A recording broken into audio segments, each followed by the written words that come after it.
in spite of the odds saying don't do that, with the experts saying you're a fool. But if you're right and you persist, you don't care about the monkey business. I had an old surgeon in Philadelphia tell me, never be upset about criticism because the tall trees get all the breeze. I said, okay. Welcome to the Magic Hour, filmed here at SoBou in the French Quarter, whose motto is where life is meant to be lived, not endured. What was it like serving as the youngest director ever of Charity Hospital with one of the most infamous governors in the state of Louisiana history? Start with some stories around what that was like. It was a wonderful honor to be the director of Charity Hospital, and I served for two governors, John McKiffin and Edwin Edwards. So I had the honor of serving two governors and survived the thing about every director is a political appointment. You know, somebody that gave money or was a fundraiser or a vote raiser for a governor, because that was a tradition before I got there. Anyway, I was a young doctor at Charity. I worked there and lived at the hospital, loved the hospital.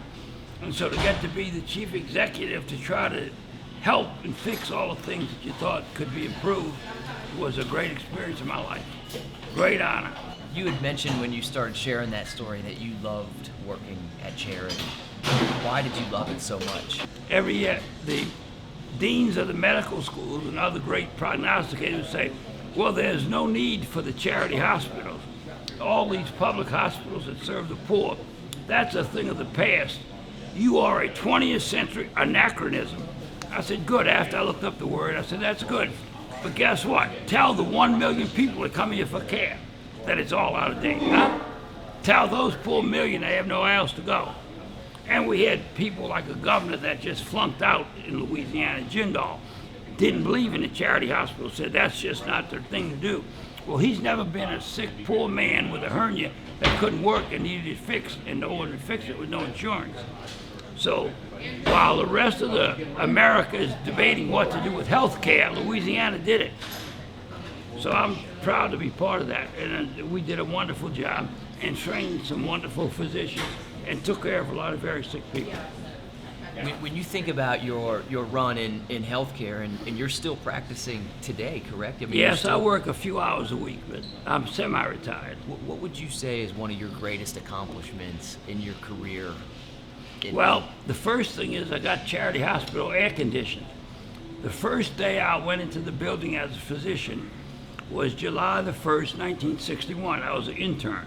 And as an intern, we had to have little starched white coats, white shirt, pants, shoes.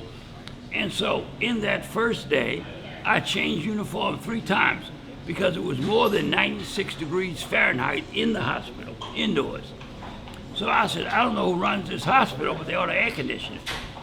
But that's just a young man with a big mouth. 9 years later, I was the man in charge, so I finally got it air conditioned. So that was, I think, the best thing I did in my life, that people that were sick and dying could die in comfort rather than in difficulty and heat.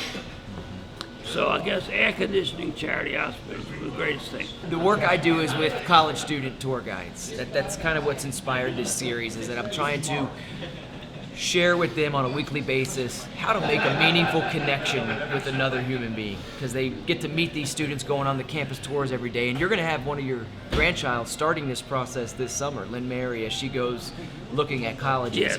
What advice would you give a college tour guide around making a meaningful connection with these families? Well, the biggest thing about kids going to college is the time of growing up. But college should be the time to develop yourself, how to think.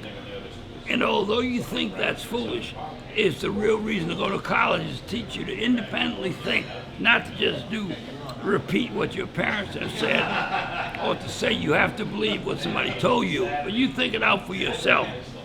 So college is a time for you to grow up and have your brain inform you how to make good decisions for the rest of your life.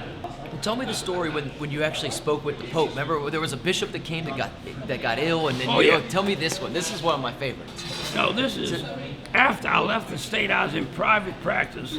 At the time, I'm working in Kenner, and I had a house in Metairie, and I had a call on a Sunday from the emergency room nurse of Hotel du Hospital in the city, and she said, "There's a priest here that's bleeding, and need you to come. I said, well, I'm only a consultant at Hotel Du Girl. Call one of your Hotel Du experts and let me know later, because I'm watching a basketball game. Anyway, she said, Archbishop Hannon's standing here and gave me your name. So you want me to tell him no, or you want to tell him no yourself? I said, nurse, I can't drive the car if I'm talking on the phone, so please hang up. So I went, and it was the Cardinal Archbishop of Philadelphia that was very ill.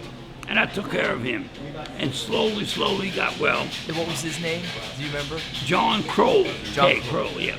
And so John Kroll later called me from Philadelphia and said, Doctor, I'd like to take you and your wife, and if you want to bring a friend, to meet the Holy Father, who is my good friend.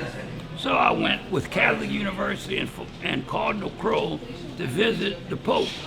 So everybody's going up to be received in his audience, kneel down, kiss the ring. So I do it, and they talking in Polish, and they laughing at me. So I said, what is so funny? He said, you. I said, what? He said, tell you later, goodbye. So I leave. In the hotel, he says, I told the Pope that you were the doctor in America that was too important to handle it to take his phone call. So I find out that while the Cardinal was in the hospital under my care, the Vatican called, and the Vatican said, Holy Father, the Pope Holiness would like to speak to Cardinal Kroll. And the poor switchboard operator, minimum wage, said, who? The Pope, yeah, and yo mama. So, and hung up on the Vatican, yo mama. And so the Vatican, which can speak 150 languages and 400 dialects, was stumped by New Orleans, yo mama. So I was the brunt of that joke, but it's okay. That might be one of my favorite stories ever. That is amazing. Yo mama. That is amazing. You might notice these beads I'm wearing. These were caught in Mardi Gras 2017. Oh, great. And I cut my first pair on the Friday night at Cleopatra, and my last pair was on the Fat Tuesday morning. And somebody told me that glass beads is good luck. Yes. And so I've picked up, for anybody that comes on the Magic Hour, I'm leaving you with your own pair Oh, thank of you. glass beads. Because glass beads were tradition, Czechoslovakian, yes, I remember that. Absolutely. So Thank you. Thank you, Dr. Jeff. Thank Mary. you very Appreciate much. you.